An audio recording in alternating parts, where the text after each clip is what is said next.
భర్తకి విడాకులిచ్చి బిడ్డని తన దగ్గర పెట్టుకుని ఎమ్మెల్యేతో అక్రమ సంబంధం పెట్టుకున్నది అమ్మాయి. ఇది జనసేన వాళ్ళు వాదించారు. యెస్. మేబీ నిజమే అయ్యుండొచ్చు. ఆ కొడుకుని గూడా అబ్బాయి తీసుకెళ్ళిపోయాడట భర్త. దెన్ ఈమె ఒంటరిగా ఉంది. కాబట్టి ఎమ్మెల్యేని ట్రాప్ చేసింది. అయ్యుండొచ్చును.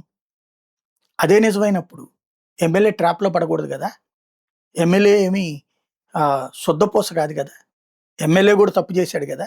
అమ్మాయి రా అనగానే ఎళ్ళిపోతాడా? ఇప్పుడు ఇంకా అతని దగ్గర నైతికత ఎక్కడుంది? అతను ప్రజాస్వామ్యంలో పనికొస్తాడా? మరి అతని మీద కూడా చర్య తీసుకోవాలి గదా! అమ్మాయి మీదన బ్లాక్‌మెయిల్ కేస్ పెట్టిచ్చి, అబ్బాయి మాత్రం శుద్ధపూస అని జెప్తే బావుంటుందా? అనవసరంగా ప్రచారం ఎక్కువ చేసుకుంటున్నాం. ఖచ్చితంగా అతని మీద చర్య ఆల్రెడీ సస్పెండ్ చేయడం ద్వారా బాధ్యతగా ప్రవర్తించారు పవన్ కళ్యాణ్. దాన్ని ఇదిగో మేమైతే ఎవరిని వదిలిపెట్టం అనేటటువంటి సింబాలిక్‌గా పోవాల్సింది పోయి, ఇంకా అమ్మాయిని క్యారెక్టర్ అసాసినేషన్ చేస్తున్నారు. ఇది సభ్యత కాదు, సంస్కారం కాదు.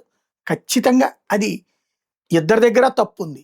అయితే ఆ తప్పులో ఒకళ్ళని బలిపశువుని చేసి, ఇంకొకళ్ళని వీరులని చెప్పాల్సిన అవసరం లేదు.